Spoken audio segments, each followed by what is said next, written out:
예레미야 27장 12절에서 17절 말씀.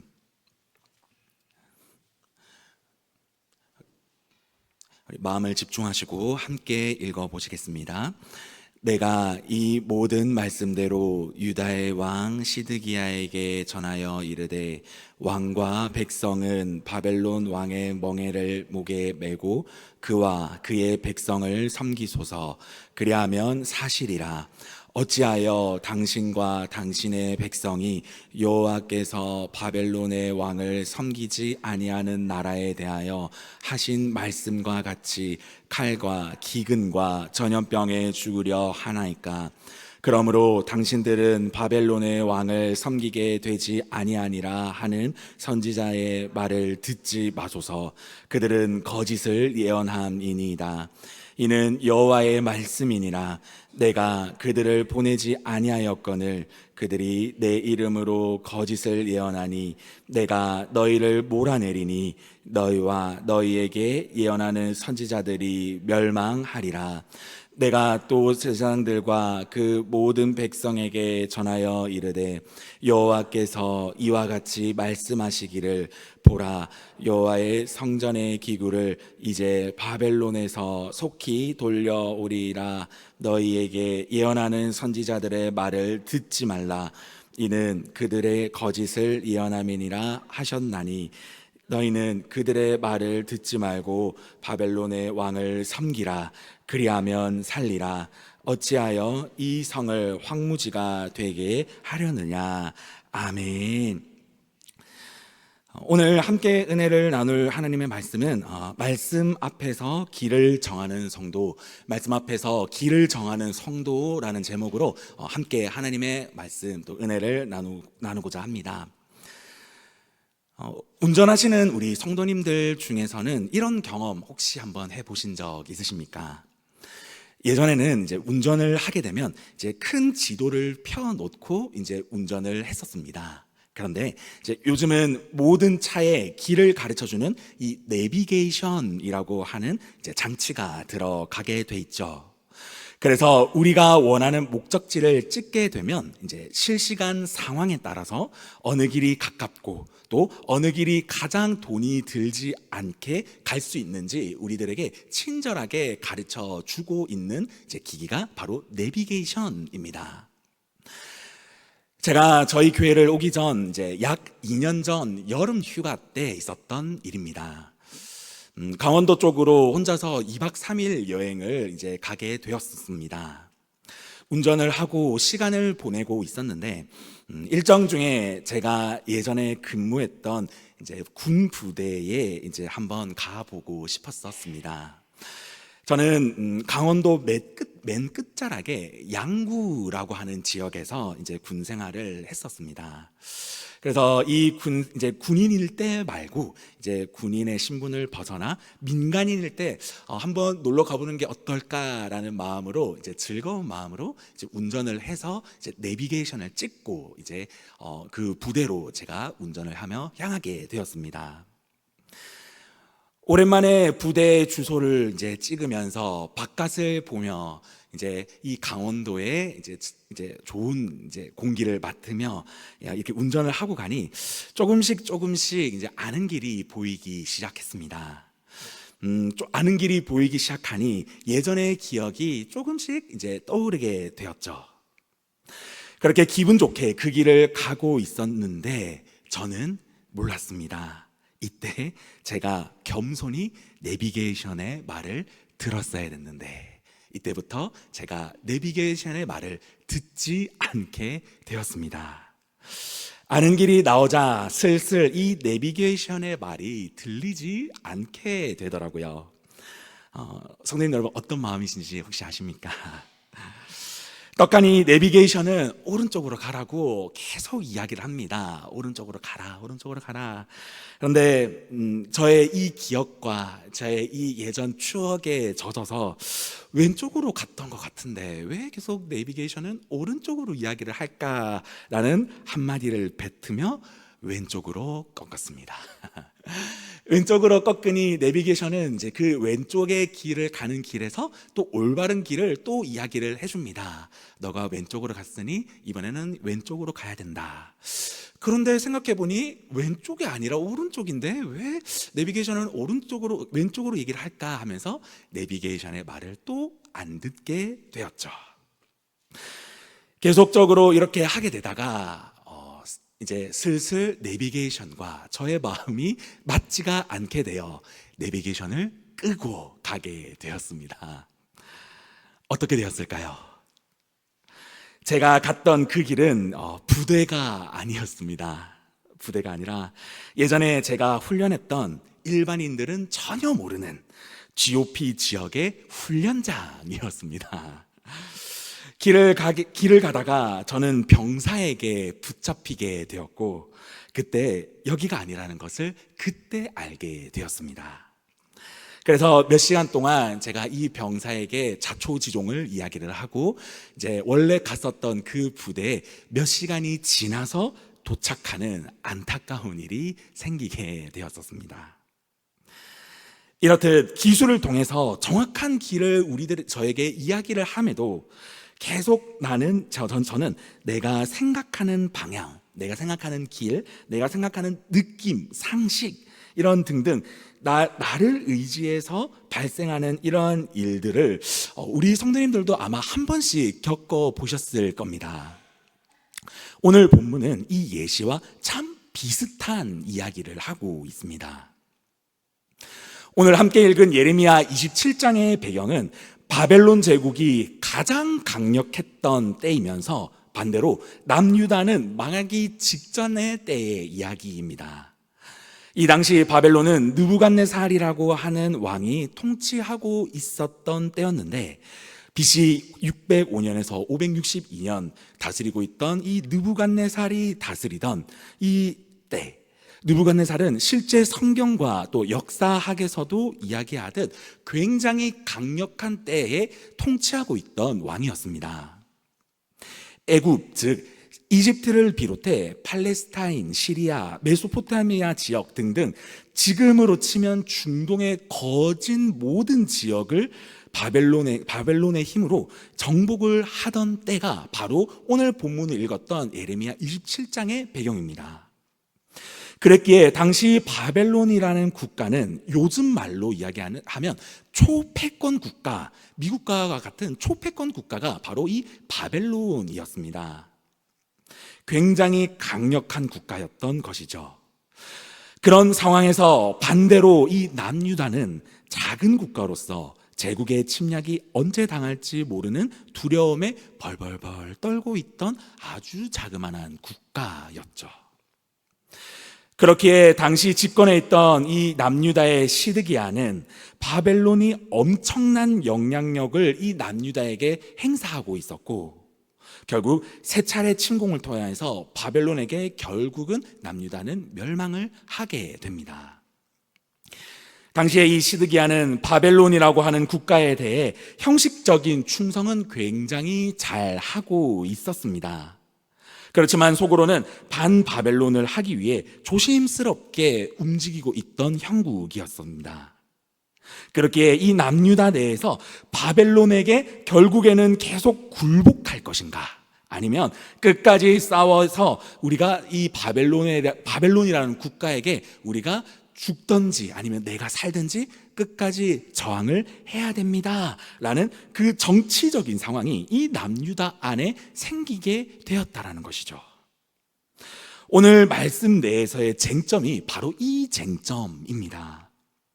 오늘 이 정치적인 문제 앞에서 다툼이 일어나는데 아이러니하게도 하나님을 섬기는 선지자들 간의 싸움이 벌어지게 된 것이죠. 초패권 국가였던 이 바벨론을 섬기느냐, 아니면 바벨론에게 싸움을 하면서 투쟁하느냐, 이 문제 앞에서 당시 수많은 선지자들이 시드기야 왕 앞에 이런 이야기를 아마 했을 것입니다. 왕이시여, 우리 민족, 우리의 정체성을 지키기 위해 반드시 우리는 싸워야 합니다. 우리는 승리를 쟁취할 수 있습니다.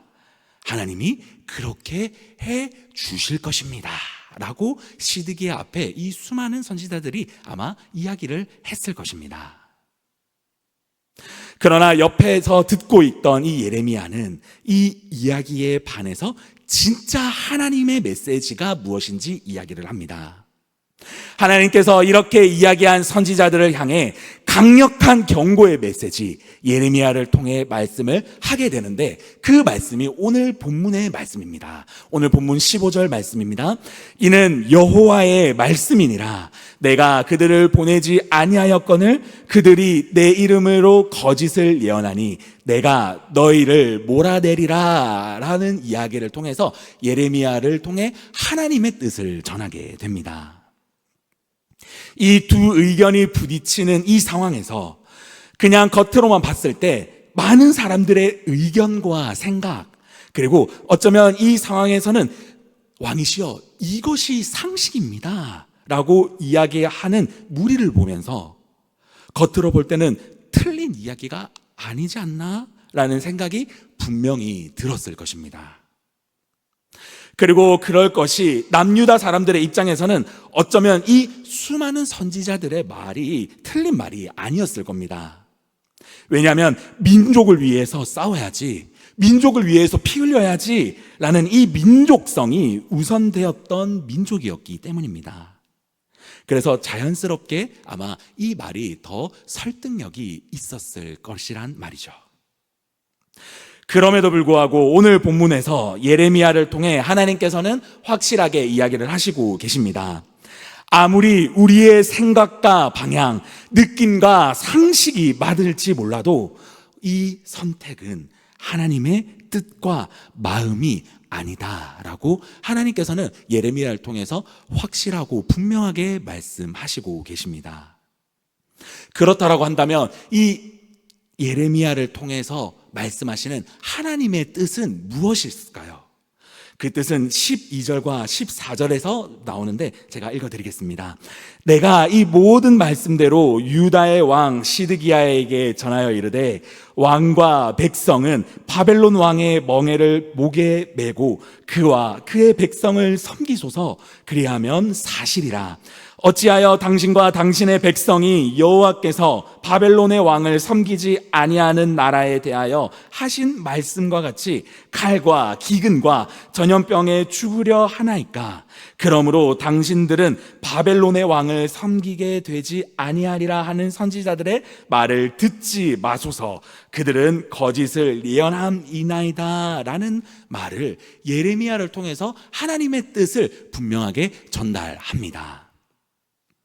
예레미야를 통해 말씀하신 하나님의 말씀과 뜻은 이스라엘의 백성들과 시드기야의 왕은 바벨론의 멍에 목에 메고 그와 그의 백성을 섬겨야 합니다 라는 말씀을 하셨습니다. 우리의 큰 위협이 되고 어려움을 주는 초패권 국가였던 바벨론을 섬기고 바벨론 왕인 느부갓네살 왕을 섬기는 것이 하나님의 뜻입니다 라는 말이 이 예레미야의 이야기였던 것이죠. 이 이야기를 하는 상황, 성도님 여러분 지금 상상이 좀 가십니까? 예를 들어 저희가 만약에 시드기야의 왕의 입장이었다고 한다면 이 다수의 사람들의 말과 같이 우리는 싸워야 됩니다 라는 그 말과 혼자서 이것은 하나님의 뜻입니다, 저 초패권 국가인 바벨론을 섬겨야 됩니다 라고 이야기를 할 때 여러분들의 마음은 어떻겠습니까? 왕이라는 입장에서 어쩌면 국가를 위해서, 민족을 위해서라고 생각한다면 싸워야 되지 않을까라는 그 마음이 당연히 생길 수밖에 없는 상황입니다. 여기서 시드기야의 왕이 가지고 있었던 기준이 어떠한 기준이었냐에 따라서 이 선택은 굉장히 어려운 선택이었을 수도 있고요, 반대로 굉장히 쉬운 선택이었을 수도 있었습니다. 하나님은 오늘 저와 우리 성도님들에게 말씀하시는 이 말씀의 은혜가 바로 여기에 있습니다. 우리가 살아가는 시간 속에서 많은 상황들과 많은 선택들 가운데 우리가 우리의 삶에서 주어집니다. 그럴 때에 우리는 어떤 기준을 삼고 세상을 살아가고 있냐라고 말씀하시고 계십니다. 그리고 그 기준으로 지금 우리는 어떤 선택을 하고 살아가는지 말씀하시고 계시다라는 것이죠. 우리가 교회를 다니고 우리가 예배를 드리며 우리가 기도를 통해서 하나님을 고백하지만 아직도 우리의 삶의 기준이 단순히 세상의 기준과 방향, 세상의 상식만을 가지고 우리가 판단하면서 살아간다면 내 상식과는 맞는 말씀에는 아멘, 아멘 하며 우리가 하나님 앞에 우리의 신앙을 고백할 수 있지만 하나님은 가끔씩 우리들에게 말씀하시는 것들 중에서 우리가 생각하지 못한 말씀, 내 상황과 내 생각과는 전혀 다른 말씀을 하실 때에 진짜 하나님의 말씀임에도 불구하고 우리는 이 말씀에 순종할 수 없다라고 하나님께서는 오늘 이 본문을 통해서 우리들에게 말씀하시고 계십니다. 마치 오늘 이 말씀 앞에서 이야기하였던 내비게이션은 자꾸 오른쪽에 가야 된다, 오른쪽으로 가야 된다라고 옳은 방향을 이야기를 함에도 불구하고 내 기분에 따라서, 내 상황에 따라서, 내 경험에 따라서, 내 상식의 생각에 따라서 움직이듯 말입니다. 왜 그럴까요? 내 삶에서 진정한 하나님의 주권이 기준되지 않았기 때문입니다. 하나님의 주권을 인정하는 삶은 어떤 삶일까요? 하나님의 주권의 기준이 되는 삶은 말씀에 순종할 수밖에 없는 삶입니다. 하나님의 주권이 기준되는 삶은 하나님의 말씀하시는 그 길이 고난의 길일지라도, 하나님의 말씀하시는 그 길이 어려움의 길일지라도 그 길이 소망의 길이고 생명의 길임을 믿어야 하는 삶일 줄 믿습니다.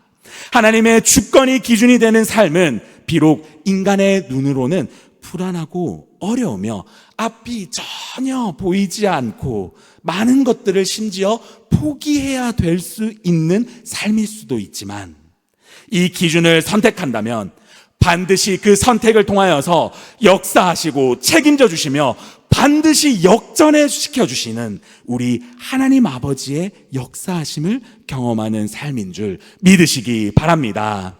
시드기야 왕 나중에 어떻게 되신 줄 아십니까? 하나님께서 예레미야를 통하여서 분명히 말씀하여 주셨습니다. 그렇지만 이 시드기야의 왕 듣기는 하고 그는 행동하지 않았습니다. 그는 믿지 않았습니다. 그리고 결국에는 바벨론에게 대항하게 됩니다. 그리고 바벨론은 예루살렘을 함락을 하게 되고 시드기야를 잡습니다. 그 앞에서 시드기야의 아들들을 처참하게 죽는 걸 보게 합니다. 그리고 그걸 다 보게 하고 나서 시드기야의 두 눈을 뽑고 감옥에서 죽게 합니다. 여기서 말씀하고자 하는 것은 무엇입니까? 우리의 인생사에서 선택에는 반드시 결과를 가져온다라는 것입니다. 우리가 어떤 기준으로 선택하는가에 따라서 어떤 결과가 분명하게 따라온다는 것을 이야기하고 있다라는 것이죠. 우리 사랑하는 고항교회 성도님 여러분, 하나님께서는 오늘 우리의 예배를 통해서 하나님의 주권을 기준 삼는 삶을 살기를 원하십니다. 우리의 인생의 많은 선택들 가운데, 우리의 인생 가운데 많은 기로들 가운데 하나님의 주권을 인정하고 그 기준으로 살아가라는 그 말씀을 오늘 이 본문을 통하여서 저와 우리 모든 성도님들에게 말씀하시고 계십니다. 비록 그 길이 고통의 길이며 비록 그 길이 조금은 어려움의 길이며 내가 생각하기에는 고난의 길일지라도 길과 진리와 생명이신 예수 그리스도를 선택하고 하나님을 선택하는 삶을 살라라고 말씀하시고 계신 줄 믿으시기 바랍니다. 비록 그 선택이 너무너무 어려울지라도 역사의 하나님, 역전의 하나님, 그리고 모든 상황들을 뒤집어 주시는 그 하나님을 믿는 자들에게 그 믿음대로 역전시켜 주시며 실제로 우리의 삶에서 역사하시는 하나님을 보여주실 줄 믿습니다. 선택에는 반드시 결과가 있다라고 이야기하고 있습니다. 그 결과가 인생사 흘러가듯 그저 흘러가면서 무너지는 것이 아니라 결국 하나님의 역사하심을 보고 결국 하나님의 역전하심을 보며 하나님이 그 내 삶에서 시퍼렇게 살아 계시는구나 라는 그 믿음의 고백을 하게 되는 우리의 삶이 되시기를 예수 그리스도 이름으로 간절히 소망합니다. 이제 우리가 다시 삶으로 나아가게 됩니다. 우리 성도님들 여러분, 이 수많은 선택지 앞에서 이제는 어떤 선택을 하시겠습니까? 오늘 말씀을 통하여서 하나님의 말씀에 입각한 하나님의 주권을 인정하는 삶, 그 기준을 삼아 하나님께 묻고 주님의 주시는 은혜로 살아가며 내 삶에서 떡하니 살아계시는 하나님의 역사하심을 우리가 깊이 체험하는 삶, 그리고 그 끝에는 하나님의 영광과 회복이 있는 그런 형통의 삶을 살아갈 수 있는 저와 우리 모든 성도님들이 되시기를 예수 그리스도 이름으로 간절히 소망합니다. 아멘.